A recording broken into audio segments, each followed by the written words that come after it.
আপনারা দেখছেন হলদিবাড়ি টাইমস। দেশান্তরী হতেই কাজ হারিয়েছেন ছিটের বাসিন্দা পার্বতী চরণ রায়। সে পেশায় একজন মুখোশশিল্পী। বাংলাদেশের অভ্যন্তরে অবস্থিত ভারতীয় সাবেক ছিট তৈখাতার বাসিন্দা ছিলেন তিনি। সেখানে থাকাকালীন নিজেকে মুখোশশিল্পী হিসেবে পরিচিতি তৈরি করেন। ফি বছর পুজো এলেই কদর বাড়ত তার। কাঁটাতারের ওপারে দুর্গাপুজোর মণ্ডপ সজ্জায় ডাক পড়ত তার। ছিটমহলের পুজোর পাশাপাশি বাংলাদেশের বিভিন্ন জেলার পুজো উদ্যোক্তারা তাদের পুজো মণ্ডপ মুখোশ দিয়ে সাজাতে তার ডাক পড়ত। বিভিন্ন পুজোর মণ্ডপ সাজিয়ে ভালো লক্ষ্মী লাভ হতো, তাই বাড়তি উপার্জনের জন্য বছরভর এই সময়টার দিকে তাকিয়ে থাকতেন তিনি। কিন্তু এখন পরিস্থিতি বদলেছে দেশও, পাল্টেছে পরিচিতি। কাঁটাতারের ওপার থেকে ভারতীয় মূল ভূখণ্ডে এসে হারিয়েছেন কর্মসংস্থানের ন্যূনতম অবলম্বনটুকু। এখানে তাকে সাবেক ছিটবাসী হিসেবে চিনলেও কেউ তার শিল্পীসত্তার পরিচয় জানেন না বলেই আক্ষেপ তার। প্রবীণ শিল্পী পার্বতী চরণ ক্ষোভ প্রকাশ করে জানান, তার শিল্পকলার কোনো মূল্য নেই এপারে।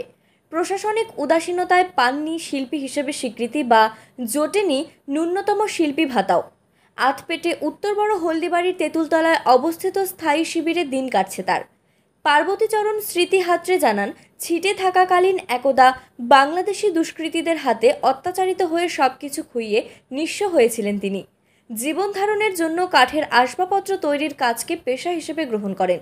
একই সঙ্গে চাহিদা দেখে কাঠের তৈরি মুখোশ তৈরির কাজ শুরু করেন। সেখানে পালাগানের অভিনেতা অভিনেত্রীরা কাঠের তৈরি মুখোশ ব্যবহার করতেন, তাই এর কদরও ভালো ছিল। ছিটমহল চুক্তির পর তিনি সাবেক ছিট থেকে দেশের মূল ভূখণ্ডে ফিরে আসেন। বর্তমানে হলদিবাড়ি ব্লকের উত্তর বড় হলদিবাড়ি গ্রাম পঞ্চায়েতের অধীন তেঁতুলতলা এলাকার স্থায়ী শিবিরে বসবাস করেন তিনি। দেশের মূল ভূখণ্ডে ফিরেও সৃষ্টি নেশায় বুঁদ থাকেন এই শিল্পী। আজও তার হাতের জাদুতে ফুটে ওঠে বিভিন্ন দেবদেবী সহ মানুষের মুখের আদল, কিন্তু এখানে সেগুলির কদর নেই, তাই পড়ে থাকে তার ঘরে। পার্বতী চরণ বাবু জানান, ওপারে থাকার সময় পুজোর কয়েক মাস আগেই মুখোশ দিয়ে মণ্ডপ সজ্জার জন্য একের পর এক বরাত আসত। উদ্যোক্তাদের অর্ডার অনুযায়ী মুখোশ তৈরির কাজ শুরু করতেন। কাঠ কেটে তৈরি করতেন মুখোশ, তার ওপর নিপুণ হাতে সূক্ষ্ম কাজ করে বিভিন্ন ধরনের রূপ দিতেন। একটি মুখোশ তৈরি করতে সময় লেগে যেত প্রায় 3 দিন। প্রতিটি মুখোশ বাবদ 2000 টাকা দিয়ে কিনে নিয়ে যেতেন উদ্যোক্তারা। পুজোর আগে লাভও ভালো হতো, কিন্তু দেশকে ভালোবেসে বাসস্থান বদলের পর এখন সব স্মৃতি। এখানে কাজ নেই, তার তৈরি মুখোশ মূল্যহীন, তাতে ধুলো জমতে শুরু করেছে, আর বরাত মিলে না। পার্বতী চরণ বাবু বলেন, কাঁটাতারের ওপারে কাঠের মুখোশ তৈরি করতাম, তা দিয়েই সংসার চলতো। এখানে সেই মুখোশের বাজার নেই। পুজোর সময়ও মণ্ডপ সজ্জার জন্য কেউ ডাক দেয় না।